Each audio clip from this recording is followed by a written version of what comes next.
الدنيا تضيق خلقك، الحمد لله ما حد بياخذ منك رزقك. هدي وارتاح ثابر واطمح من حقك، بس بلاش العين. لا لا لا ما تسوى الدنيا تضيق خلقك، الحمد لله ما حد بياخذ منك رزقك. هدي وارتاح ثابر واطمح من حقك، بس بلاش العين. بسم الله الرحمن الرحيم. الحمد لله رب العالمين، ولي المتقين نكال الظالمين.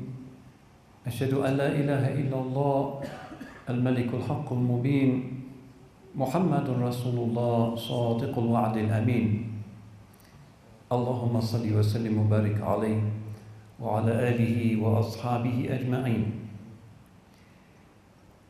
A great honor for me to be here in this beautiful masjid, Abu Bakr as-Siddiq in Pretoria, where there are warm hearts and active minds, the spirit of Islamic brotherhood, alhamdulillah, amongst Muslims of South Africa still a joy to behold.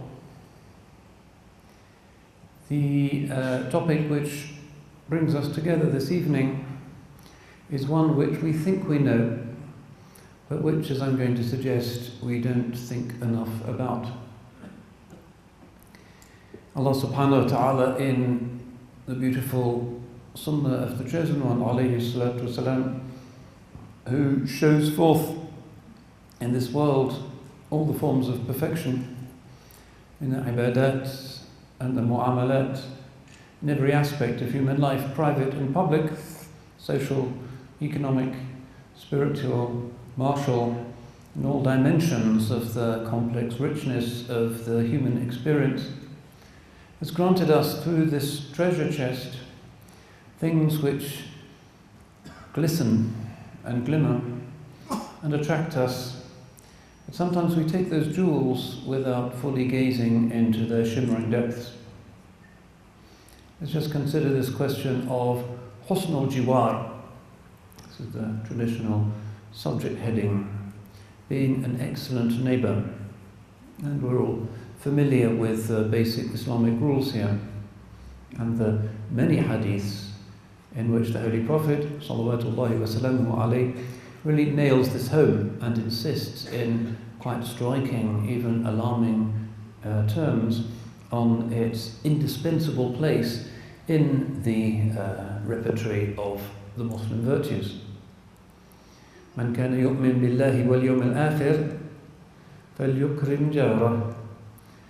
In the sound hadith he says, salawatullahi wasalamu alayhi, whoever believes in Allah and the last day, let him honor his neighbor. This comes in a complex of hadiths with different endings, and the ulama will say this is the same hadith with different versions that have come down to us, or it's different hadiths. These are technical discussions. One of the versions is فَلْيُكْرِمْ ضَيْفَ, let him honor his guest. And in another, فَلْيَقُلْ خَيْرًا أَوْ لْيَصْمُتْ, let him speak what is beautiful or let him hold his peace. And it's part of that rich treasury of akhlaq related hadiths, all to do with encouraging us to follow in the footsteps of he who was sent to perfect the noble qualities of character. إِنَّمَا بُعِثْتُ لِأُتَمِّمَ مَكَارِمَ الْأَخْلَاقِ, I am sent only to perfect the noble qualities of character. And of these, the one which detains us this evening is how we deal with neighbours. So the Holy Prophet has said in this hadith, if you have iman in Allah and the last day, in other words, it's not just idle belief in the Supreme Being, but you know that you will be taken to task for your behaviour in accordance with that belief, or otherwise, then you are enjoined to honour your neighbour. And in another hadith, also a sound hadith, narrated by Imam Bukhari, لا يزال جبريل يوصيني بالجار حتى ظننت أنه سيورثه. He says, alayhi salatu wasalam, Jibreel continued to urge upon me the duty of good behaviour to the neighbour, until I thought that he would give the neighbour a share in one's inheritance. In other words, so many rights did the neighbour have over us that he almost becomes one of the inheritors to one's estate, along with sisters, brothers, cousins, and so forth, the neighbour as well. Almost, but not quite. So this makes him almost a family member, almost a kind of sibling. And there are other hadith in which the Holy Prophet ﷺ urges certain practical things about how you deal with a neighbour.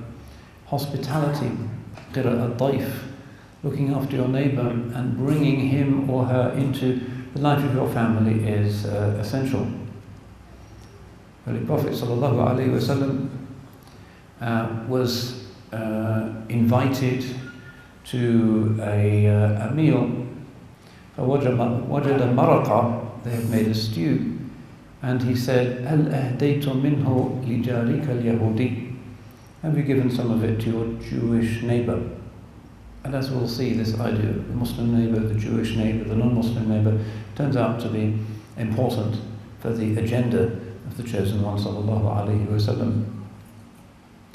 And in fact, there's a lot of hadiths. There's another one which I like. مَنْ كَانَ لَهُ حَائِطٌ فَلَا يَبِيعْهُ حَتَّى يَعْرِضَهُ عَلَى جَارِهِ. Whoever has an enclosure or a garden or a piece of land, he shouldn't sell it until he has first offered it for sale to his neighbour. In other words, before you go to the estate agent, the realtor, and put it on the open market, you see who is actually the neighbour who shares a boundary with that piece of land, and it's part of good neighbourliness that it might be advantageous to that neighbour to have first shout at acquiring it, and therefore you mention it to that neighbour and you offer it for sale to that neighbour before you put it out on the open market. These are ancient principles, but they are as live today as they were in ancient times. And so many other areas in which he insists upon the rights of the neighbour. لا يؤمن أحدكم, we've got an alarming one. Not one of you has iman حتى يأمن جاره بوائقه. Not one of you has iman, has faith, until his neighbour is safe from his bad behaviour, which can be your dog barking too loud, or your kids playing music too loud late in the evening, or letting your tree grow over the fence and dropping whatever it is, leaves, rotten fruit and so forth, onto the neighbour's roses. All of those things, the neighbour has the right in Islam to be protected from your bad neighbourliness, and this is important. And important today as ever in ancient Arabia. Well, if you were living in the desert, as most people did, a neighbour was probably somebody over the next mountain, and the boundary posts weren't particularly fixed, and if need be, if they were a pain in the neck, or they thought you were a pain in the neck, you could just pack up your tents and head off over the horizon. But in a city, neighbourliness is important, and you have to remember that the Holy Prophet ﷺ is saying these things and is sketching out this beautiful fadila, this beautiful virtue about good neighbourliness in a context in the seerah where good neighbourliness was not being shown to him. Some of you might have seen the beautiful book, nice illustrated coffee table book about the house of Sayyidah Khadija radiallahu anha, which in recent redevelopments in the Haram in Mecca came to the surface and photographs were taken, and the book really is a study of the house of Khadija, which was always revered by the Muslims from the time of the Sahaba, and made sure that nothing would be changed. And it was one of the things that you did when you went to for your Hajj, in order to revitalize your Iman and to feel strongly part of that ancient and blessed world. So they found the outline of the rooms of the house of Sayyidah Khadija, and there's the room in which she gave birth to Fatima, and that's still known, and there's the kind of lobby area, very small, as you can imagine. Small houses then were usually just of one story. And in the middle there's the Musalla Nabi, there's the area where the Holy Prophet ﷺ would pray. And just over it there's a kind of sloping roof area. And according to the historians, The reason why he would pray under this kind of slope is that his neighbours, the mushrikeen of Quraysh, egged on by Abu Jahl, Abu Lahab and so forth, would throw stones over the wall so that they would hit him as he was praying in this area which was open to the sky. So there was this little area that would deflect the stones from coming over. Bad neighbours. He suffered from bad neighbours. Eventually they drove him out. And in Medina also problems with neighbours, the Munafiqeen, some of the Bani Israel, others whose loyalty was suspect, but still he brings us these beautiful teachings about the huge sacrifices we have to make in exchange. This is the principle of idfa' billati hiya ahsan. Push, repel against something that is unpleasant or evil with something that is better. فَإِذَا الَّذِي بَيْنَكَ وَبَيْنَهُ عَدَاوَةٌ كَأَنَّهُ وَلِيٌّ حَمِيمٌ. And then if you do this, the one between you and him there was enmity shall become like your best friend, like a close friend. That's good advice.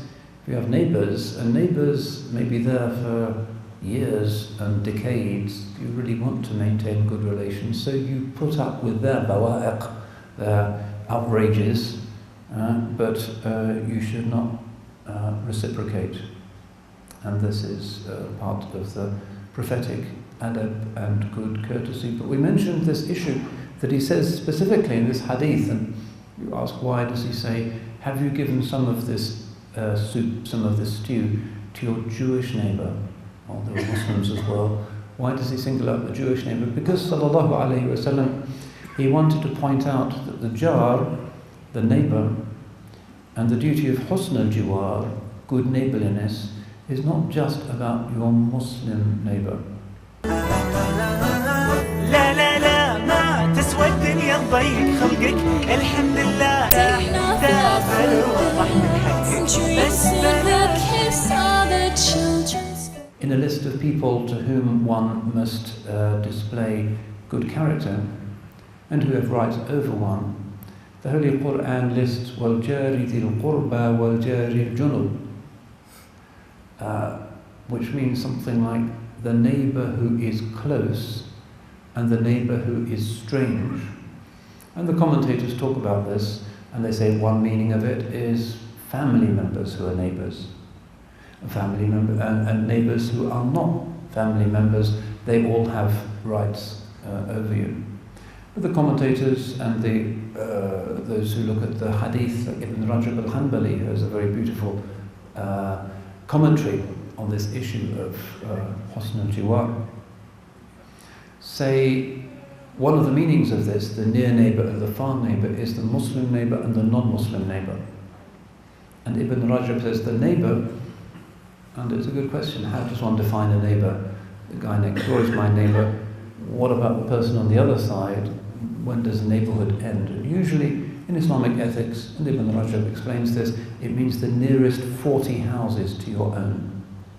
That's a rough rule of thumb. You could say somebody's a neighbour because they're physically close, but there might be more than that number separating you from them, but that's the general rule. And in Islamic cities, historically, you had the institution of the mahalla.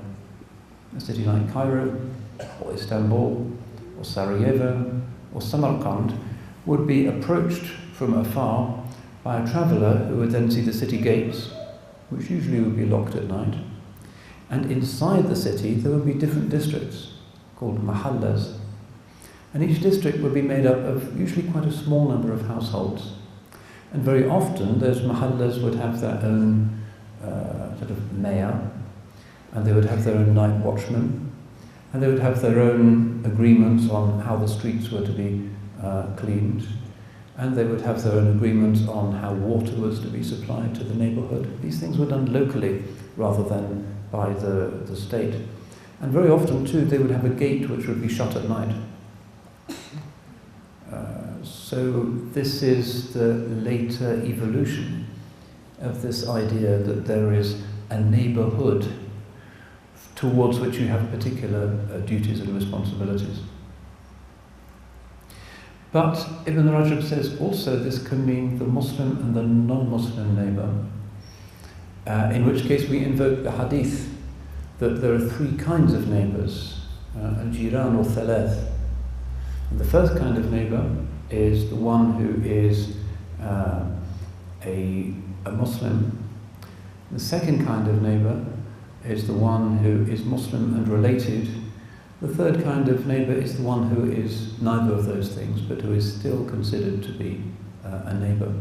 And the scholars say that the one who has most rights on you is actually a member of your family who is next door, Muslim member of your family. He has more rights, but they all do have rights. And it's important for us in this age of community polarisation to recognise this.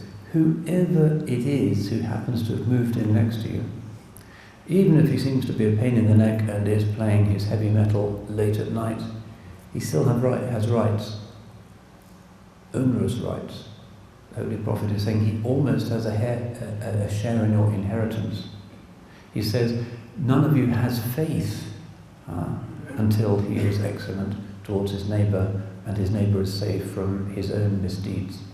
These are significant sayings. Now we might say, well, nowadays it's all different, isn't it? We don't live in these ancient cities with gates that are closed at night and a night watchman who patrols at night. It's all different, and our social networks can be global. We're all wired, we're all online. What is the likelihood that the person we're emailing on any given evening happens to be the guy next door? And that's a good point.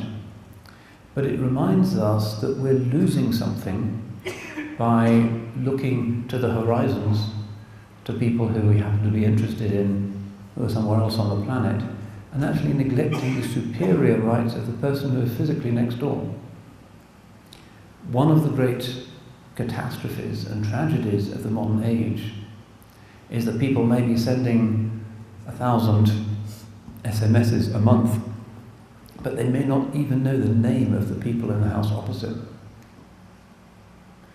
But those people have rights over you. In Sharia, you're supposed to be looking out for them. But you can't do that if you've not really made their acquaintance. And this is something of which we are all, to a greater or lesser extent, guilty. But the Sharia says these people have huquq, have rights over you. And it's one of the initiatives that Muslims should take in any neighbourhood to try and make sure that they are aware of who's around and who perhaps is needy, who is poor, who is lonely, who has got issues, who needs a bit of help with the shopping. We Muslims should be in there, and we should acquire the reputation of being the people who most care in our neighbourhoods. This modern idea of every house being a kind of fortress, and I'm really not interested in the random fact that a widow lives next door to me. This is something dreadful, and there is a lot of loneliness, a lot of brokenness, and we need to be alert to that.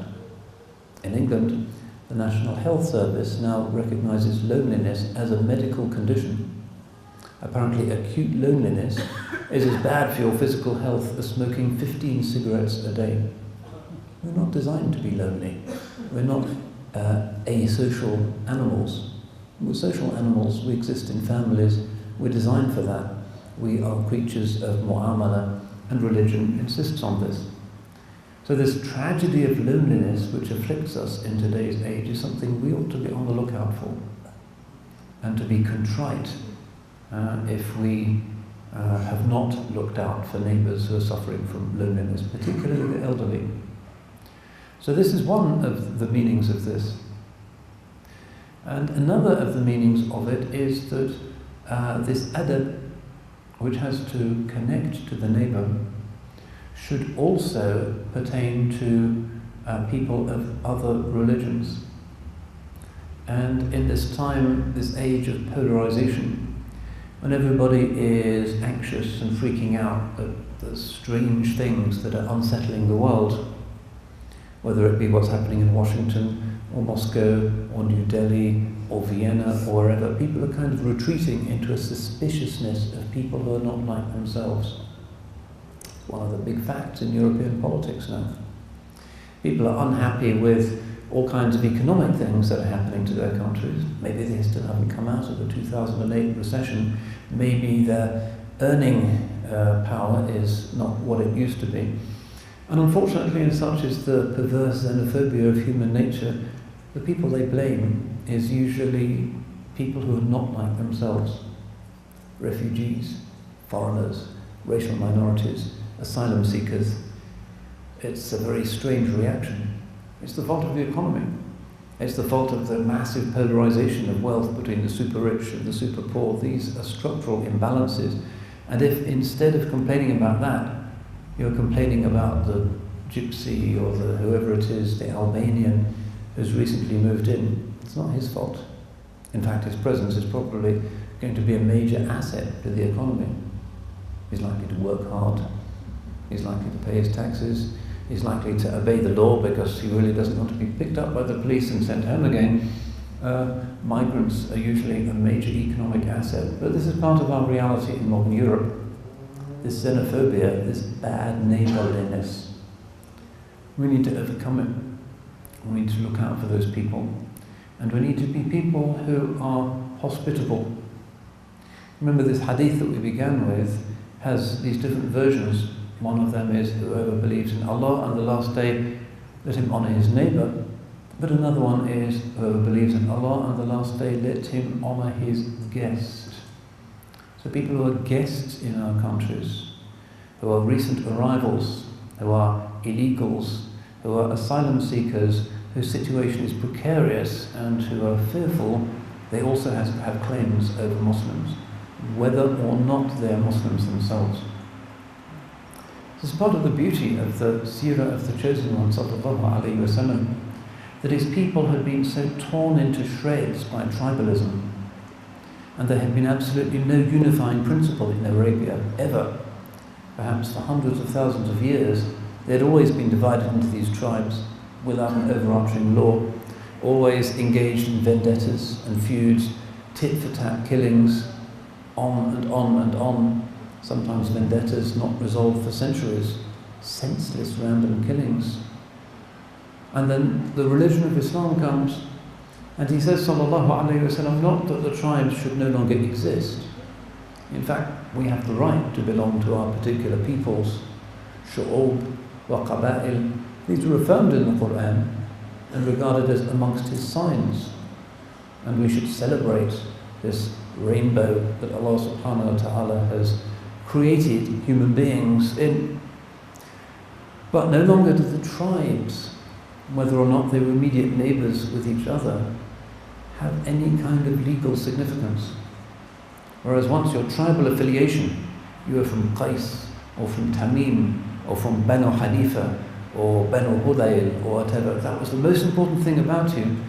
Now it was just a matter of interest and a matter of pride, but not something that could ever justify vendetta or random killings. Instead, every member of the tribes was equal under the one new revealed law. It was a very drastic and radical thing that he brought, sallallahu alaihi wasallam. And some of the scholars say that he was sent, alayhi salatu wasalam, to this people of ignorance. مَا أُنذِرَ آبَاؤُهُمْ فَهُمْ غَافِلُونَ. Their forefathers were not warned. They are heedless. Why? It's an interesting question. You think about Sayyidina Isa alayhi salam, sent to the children of Israel. They were already monotheists. They already knew their 10 commandments. They already revered the prophets. They just needed their tradition to be tweaked and changed and purified and uplifted. It was an amendment to something that was already understood. تسوى الدنيا تضيق خلقك الحمد لله تافر وضح من حقك بس Sayyidina Muhammad sallallahu alayhi wasallam is sent to people whose values seem to be the opposite of his own. They believed in thousands of deities. He called them to belief in just one God. It's a big transformation. They had no particular interest in life after death. Many of them will not have no belief in it. And he brought them to a new worldview whereby the akhirah was the thing that was before their eyes and which was more important to them and more real than anything in the dunya. Huge transformation. So he brings them from one end of the religious spectrum right to the other. In those few short years, the 23 years of the seerah, an amazing achievement. And then sallallahu alayhi wasallam, he takes them from this bad neighbourliness of the ancient Arabian way of, you've stolen one of my camels, so I'll steal one of your camels, and then you do it to me and I do it to you, and you kill one of my people or kill one of your people, and that's all they had. Tha'r, the vengeance of the Jahiliyyah, the only way in which the affairs between the bad neighbourly tribes were regulated, and abolishes that. And all of these dimat, blood-wit debts are abolished with the conquest of Makkah and the assimilation of the vast wasteland of Arabia to the Islamic State. And instead, every single person, irrespective of their tribe, is equal under a law which the Arabs had never had before. So they became good neighbours for the first time ever. And it said that a woman could travel from one end of Arabia to the other and be completely safe and unmolested. Inconceivable before the rise of Islam. This is part of the greatness of his accomplishment, sallallahu alayhi wasallam. We should not underestimate it. But then remember that the Muslims then spread out. So powerful was the transformation in the hearts of the Sahaba that the transformation survived the terrible shuddering shock of the death of the founder, alayhi salatu wasalam.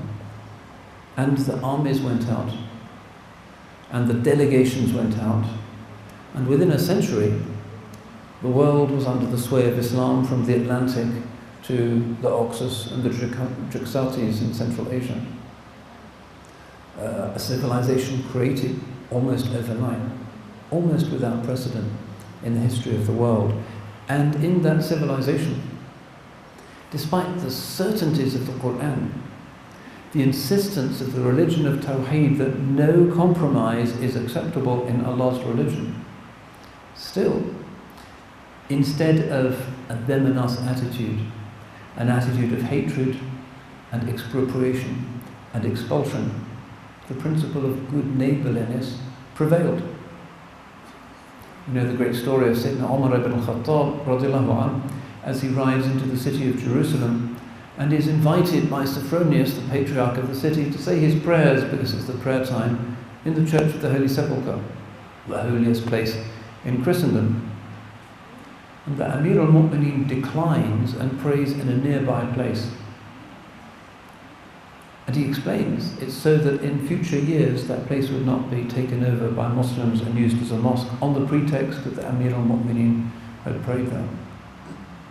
What kind of greatness of soul is that? Extraordinary. They've just won a huge battle against the Byzantines. The Byzantines are preparing to counterattack and to wipe out the Muslims. The religions have different theologies, but this moment of generosity. And this is signalled really in the Holy Prophet's leading of all of the Anbiya in prayer on the night of the Isra and the Mi'raj. Ours is a religion of good neighbourliness, and that is symbolised by the fact that he leads the other prophets in prayer. وَقَدَّمَتْكَ جَمِيعُ الْأَنْبِيَاءِ بِهِمْ فِي مَوْكِبٍ كُنْتَ فِيهِ صَاحِبَ الْعَلَمِ. And all of the other prophets put you forward as their imam in a procession. You were the standard bearer. This is the inclusivity of Islam and the fact that it is uniquely equipped to provide an ethos of neighbourliness to Muslims and to non-Muslims, to the dhil qurba and the neighbour who is junub, the stranger, the other. Subhanallah.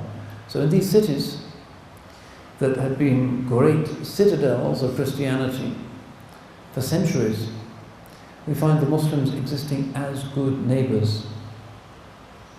If you go to many of those cities, you'll find that there are churches to this day, which have been churches since before the rise of Islam. And this is part of good neighbourliness, and it is an indispensable part of the authenticity of our religion, Quranically mandated, expounded and commanded in the sound hadith.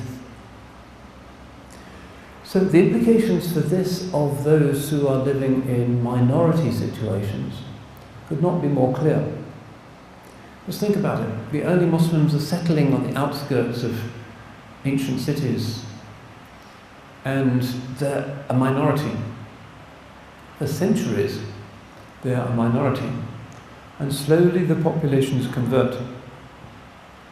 They weren't forced to. It's not permissible to force them. But slowly they convert. They would not have done so had the Muslims who settled amongst them not dealt with them according to beautiful akhlaq, and had they not been good neighbours. Why should I want to follow my next door neighbour's religion if he's chucking his lawn clippings over the fence onto my roses every Saturday morning? It's not going to happen. Only people who have good akhlaq are likely to appeal. So we know that the early Muslims dealt with their neighbours on the basis of these beautiful akhlaq, and that is how they melted the souls of so many countless millions. So those of us who are living today in situations where we are minorities need to remember this. It's not some kind of concession to minority status in a pluralistic liberal democracy that you are nice to the people next door. No, it is an absolute Islamic requirement. He has said, sallallahu alayhi wa sallam, if you make a soup, offer some of it to your Jewish neighbour. He's telling you to do this. He is saying that the neighbourhood, these 40 houses, includes the non-Muslim as well as the Muslim. And this is the basis of da'wah, that great noble prophetic activity in which we unfortunately so often fall down.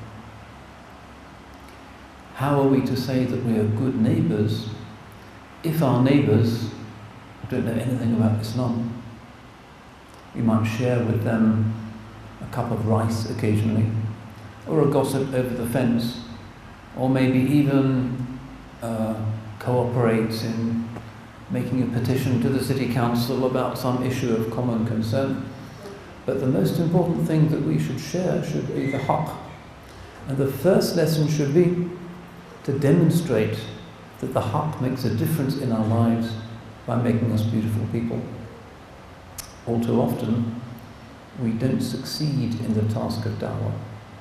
People need to think, all of those other people living around me, they don't really want to know me, but my Muslim neighbour, when I moved in, introduced himself, brought me some food, wanted to get to know me, wanted to let me know, wanted to know if there was anything that could be done for them. Such a simple thing, such an inexpensive thing, but such a heartwarming gesture.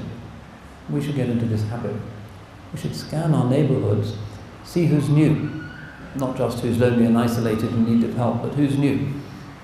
And when they arrive, we should be the first. The people of La ilaha illallah should be the first to welcome them, to offer them something simple, to explain that we can keep an eye on their house maybe when they're away. Any basic neighbourly things like that.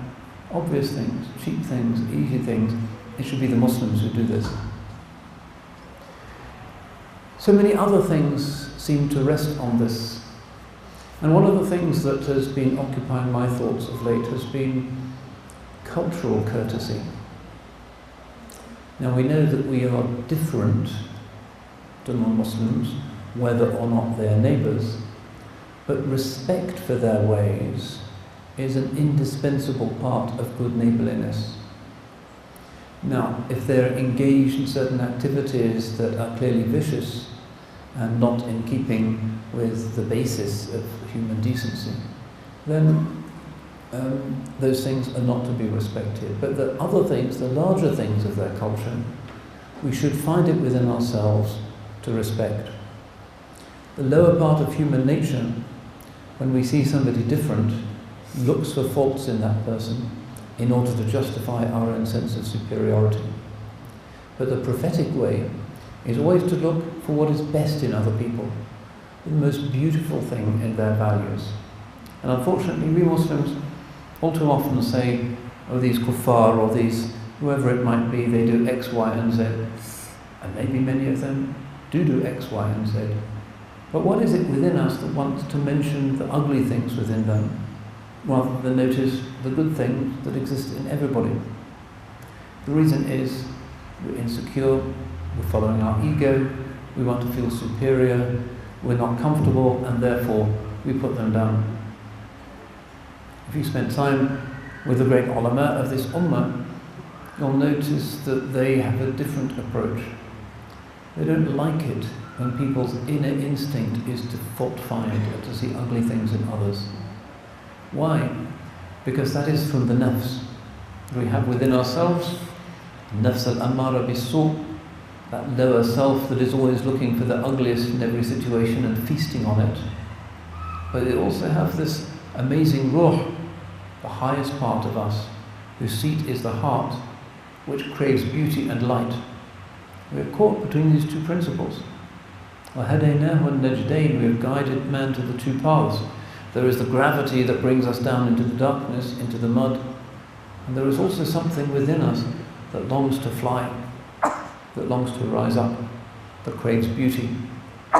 There's something within us that actually is interested in looking at something ugly, and is kind of happy when we see an ugly trait in somebody else. لا لا لا ما تسوى الدنيا تضيق خلقك الحمد لله تافل وضح من حقك بس But there is also something within us that should be the stronger and the better part, that loves to see beauty. And this is a test that we can apply to ourselves. When we encounter other people or other places or other situations, is our first instinct to look at the ugly things in that person or that place or that situation or that institution? And if so, why is it that we have that craving? What kind of nourishment is ugliness giving to us? Surely the nourishment that the soul requires is beauty. The sound human being loves beauty, loves symmetry, loves goodness, and our instinct when encountering people should always be to notice the best things about them. And this is one of the most beautiful and moving things that you will find if you spend time with the people of Allah, of the awliya, that their instinct is always to see the best in others. Which means, of course, that they have pleasant lives. Instead of walking through a world in which everybody seems to have so many faults, they may be aware of those faults, but their focus is going to be on the virtues of those people, on the beautiful things that they do, the good things in their culture and their language and their way of life, to focus on those things. That's what we in modern Europe are failing to do. We who are bad neighbours, we see people swimming the Mediterranean, coming to us from countries shattered by war or famine or economic collapse, and we look at them and we look at them until we can find something that's wrong with them, and that's going to justify not giving them a passport. This is an ugly thing, and it's the opposite of good neighbourliness, and it's the opposite of hospitality, these two fundamental prophetic virtues. So this can be a challenge for us, I think. We can look at ourselves in every situation, after we meet somebody, after we see something new and unfamiliar, and think, was it my instinct to notice the darker things in that person or that situation? Or was it my first reaction to notice whatever was good about them? It's said that one of the great teachers was walking with his murids, his disciples, and they passed by the rotting carcass of a donkey, the most disgusting, stinking spectacle. And all of the murids said, what a horrible and disgusting and foul thing that is. But the sheikh, the teacher, said, have you noticed how white are its teeth? Because the way of the wali is to see whatever is best in any situation. And that might to us seem not very cool, it might not gratify the ego, but in fact if you think about it, and your whole life is spent like that, whenever you've met some people Your memories of that situation will be happy ones. You'll be uplifted. And maybe if you notice the best in other people, your own standards will be raised and you'll want to comply with those good things that you've seen in those other people as well. If you only notice their faults and their vices, and you like to talk about them to other people and to ourselves, chances are that you will be more tolerant of those vices in yourself. So let's take this as a lesson. Let's see the white teeth of any rotten and obnoxious situation that we might come across. Let's be more optimistic, because our souls should be craving beauty, not ugliness, truth, not falsehood. And most situations are a mixture of the two. So this is part of good neighbourliness, and this is part of the mahasin al-akhlaq in Islam. So what's the take home from all of this? What have we learnt? What have we gained? Well, we've learnt that even though these teachings come to us from a very different and a very distant time and place, in fact they speak to us of universals. And this is part of the greatness and the brilliance, one of the indications of the truthfulness of the way of the Holy Prophet ﷺ, that these detailed injunctions come to us from so long ago. We can see so immediately how they could apply today. And then we think, usually with shame, that this is a challenge to ourselves and a reminder that we have not lived up to certain basic good akhlaq. And a reminder also of how fond we are of giving way to the lower, darker, gravity side of our natures. How easy it is to pass negative judgment on others because that makes us feel superior. That is the way of the insecure. That is the way of the munafiq. That is the way of the weak in faith. We need to watch out for this bad khuluq, this bad quality, this vice. How common it is. We've become an ummah of grumblers, an ummah of blamers, an ummah of fault finders, an ummah that scams crowds and others and other shoppers and other people in the masjid. And when we find something wrong, we feel so happy that we're superior.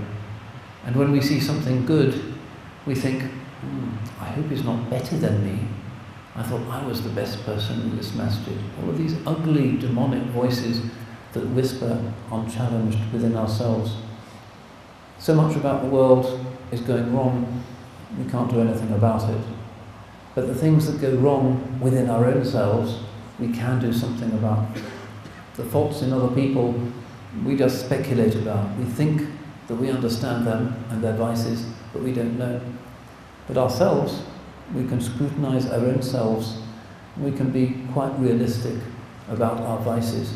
Particularly when we read the seerah of the Chosen One, we see how the Sahaba were, and we measure ourselves against that luminous yardstick. Yeah, there is no time like the present to turn around, to make a difference, to try and illuminate ourselves with the beautiful teachings of the Mustafa salawatullahi wa salamu alayhi.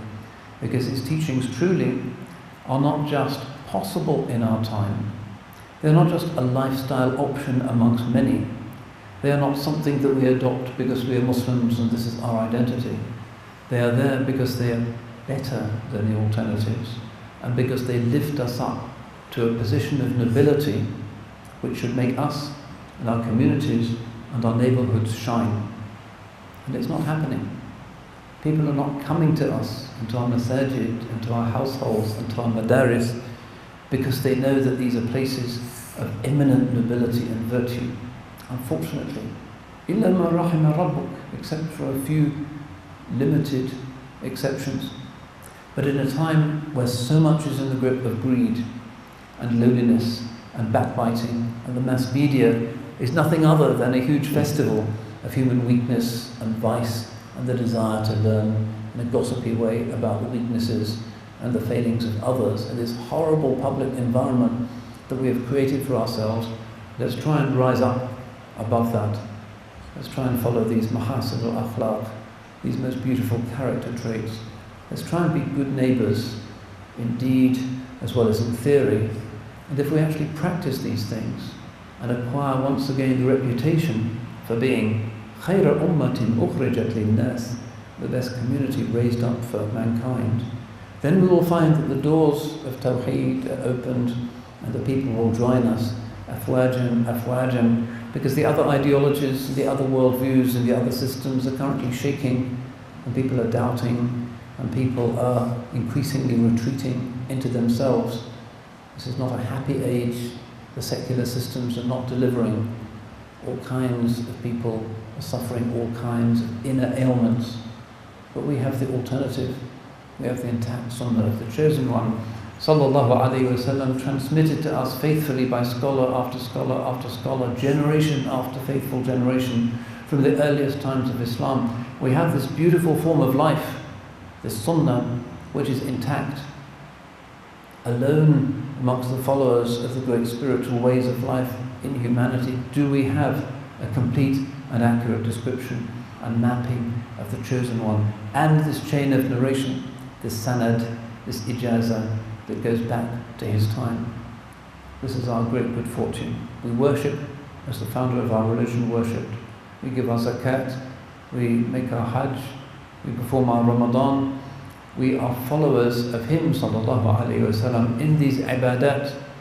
If we are followers of him also in our mu'amalat, in our akhlaq, once again we will be people of da'wah, we'll be people of unity, we will be a shining community, inshaAllah. And all of these problems of which we complain will start to fall away like the autumn leaves, inshaAllah. So we ask Allah subhanahu wa ta'ala to make us true followers of the Sunnah, to make us people who put the Sunnah into practice, to make us people who are inwardly illuminated by the Sunnah, to make us people of beautiful akhlaq, to make us people of deeds as well just as words, and to make us people who come together by seeing the best in others rather than noticing their faults, and to be once again visibly for humanity, خَيْرَ أُمَّةٍ أُخْرِجَتْ لِلنَّاسِ, the best community brought out for mankind, inshallah, because this is where Allah subhanahu wa ta'ala wishes the Muslims to be. He wishes to see us in this position of unquestioned global, moral and spiritual and cultural eminence. So may Allah return us to that situation and help us in this moment to make the intention of being good neighbours, those who are close to us, those who are further, those who are Muslims, those who are not Muslims, so that once again, inshallah, we become people whose tawheed is in their hearts rather than just on their tongues. بارك الله فيكم والعفو منكم والسلام عليكم ورحمة الله وبركاته. لا لا لا ما تسوى الدنيا تضيق خلقك، الحمد لله ما حد بياخذ منك رزقك، هدي وارتاح تابر واطمح من حقك، بس بلاش العين. لا لا لا ما تسوى الدنيا تضيق خلقك، الحمد لله ما حد بياخذ منك رزقك، هدي وارتاح تابر